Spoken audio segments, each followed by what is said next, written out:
The city was alive as the sun dipped below the horizon, painting the sky in hues of purple and gold. The streets, always bustling, seemed to exhale as the heat of the day began to lift. It was one of those warm summer nights when the air felt thick, holding everything in its embrace, as if the world itself was holding its breath, waiting for something to happen.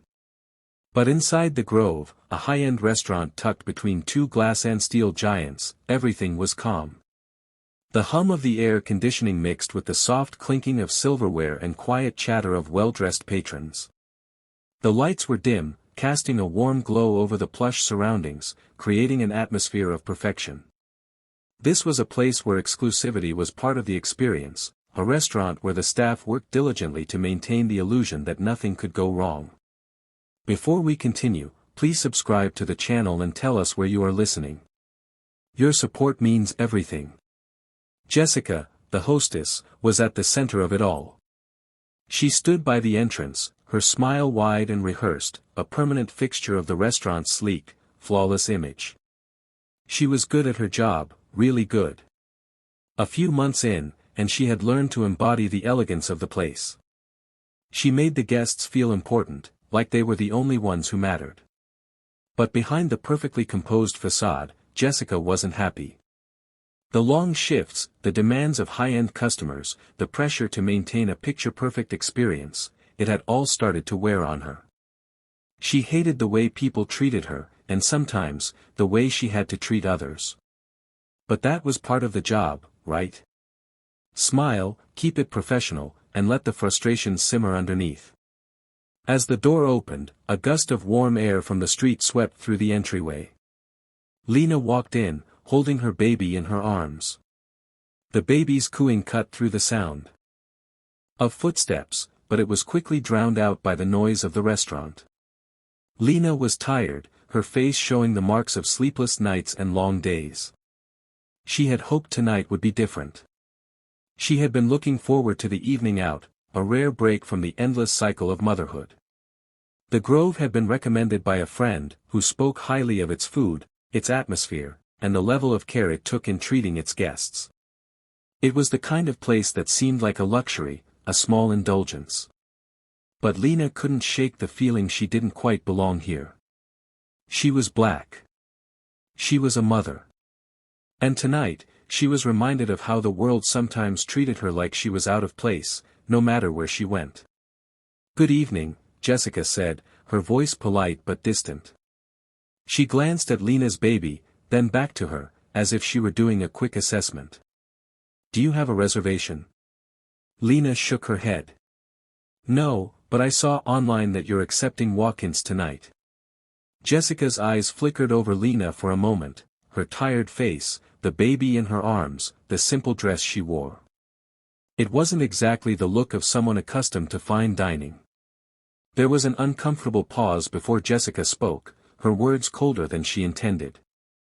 "I'm afraid we're fully booked for the night. But you're welcome to wait." Lena hesitated. She could feel the familiar sting of judgment creeping up, but she swallowed it down. "I'll wait," she said, her voice soft but resolute. Jessica barely glanced at her as she moved to the side to find a seat. The other patrons who walked in didn't seem to notice Lena, their eyes fixed on their phones or the shiny, polished floor beneath them. It was as if she wasn't even there. And that was the thing. She wasn't just invisible, she was other. And in places like the Grove, other was a problem. Lena took a deep breath. She had been in situations like this before. She had become skilled at swallowing the bitterness that came from moments like this. She would sit. She would wait. And she would prove to herself that she belonged here just as much as anyone else. But as she sat there, something inside her started to stir, a growing frustration she had never allowed herself to acknowledge fully. Jessica, on the other hand, was feeling the weight of the evening, her smile beginning to feel more like a mask. As she checked in the next few guests, she found herself glancing back at Lena, her expression betraying a hint of discomfort. She quickly averted her eyes, trying to push the nagging feeling away. But the more she glanced, the harder it became to ignore. The unease began to build, like a balloon slowly inflating, until it was too much to bear. The evening unfolded like any other at the Grove, yet for Lena, it felt different. Every time she tried to settle into the atmosphere, the small, lingering judgments crept back in. There were the subtle glances from the waitstaff, the way some patrons looked past her, as if she didn't exist. It wasn't loud or aggressive, but the feeling was unmistakable. It wasn't just her imagination, she had experienced this countless times before. The microaggressions, the little stares, the offhand comments. She had gotten used to it. But tonight, in this place that was supposed to be a rare escape, the quiet sting of exclusion seemed louder. She tried to keep her composure, her focus on her baby, trying not to let the thoughts that crept into her mind take over. The hum of conversation around her blended with the soft background music, but it all felt distant, out of reach. She had always done her best to be invisible, to slip into spaces like this without drawing attention, but tonight she couldn't help but feel the weight of being an outsider. Jessica, meanwhile, had been going through the motions of her shift. Greeting guests, taking reservations, making sure the tables were set. But there was something different tonight. As the minutes ticked by, her irritation began to grow. There was something about Lena, the way she was sitting there, as if she didn't belong. It was like a mirror to all of Jessica's frustrations, all the times she had been made to feel small by the people around her. And now, here was this woman, seemingly out of place, sitting there as if she was entitled to something she hadn't earned. It was irrational. It wasn't even a conscious thought. But when Lena stood up to adjust her baby, the tension between the two women was undeniable. It wasn't just the small indignities of the evening. It was something deeper, something unspoken, that had been building between them. Without thinking, Jessica walked over to Lena. Her voice was sharp as she asked, "You're still waiting?" Lena, taken aback by the tone, nodded. "Yes, I'm fine," she said, her voice steady but tinged with the exhaustion of the situation. Jessica's eyes narrowed as she glanced at Lena, her hand shaking ever so slightly as she reached out. "You can't just take up space here," she snapped. In that moment, Jessica's hand made contact, a sharp, unexpected movement that left Lena stunned. The baby cried out, a frightened wail that pierced through the air, and in that second, everything seemed to slow down.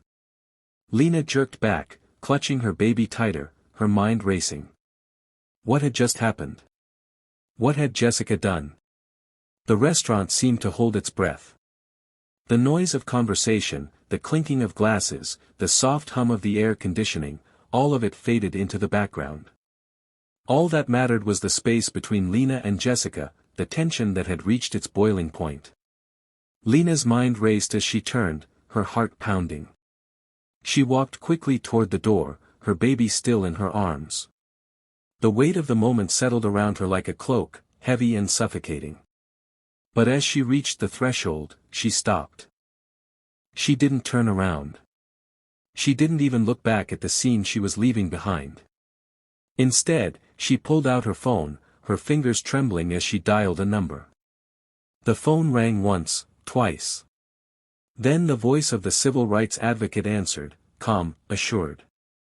"Hello.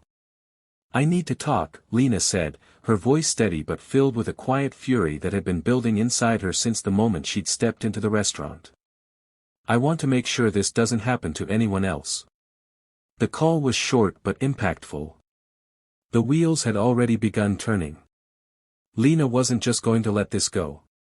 The following days were a blur of interviews, calls with reporters, and social media buzz. The story spread quickly. What started as a single incident was now a public symbol of something much larger, the quiet, insidious ways racism seeped into the everyday lives of marginalized people. Lena's name was soon all over local news. But it wasn't about her. It was about everyone who had been made to feel less than, every person who had been overlooked, dismissed, or ignored in the same subtle, demeaning way. The Grove was quick to issue a statement, claiming that the incident was an unfortunate misunderstanding and promising to implement diversity training. But for Lena, it was clear that the apology meant little. Jessica was fired, but that wasn't the resolution she wanted. It wasn't enough to just remove one bad actor from the equation. Lena knew that real change would take more than a simple firing or a press release. It would take a shift in how people viewed each other, a shift that could only come from a society willing to confront its biases head-on. The fight wasn't over. Lena knew that. She wasn't just fighting for herself. She was fighting for every person who had been told they didn't belong, every person who had been made to feel less than. And as she walked past the grove weeks later, she didn't feel anger. She felt something more powerful,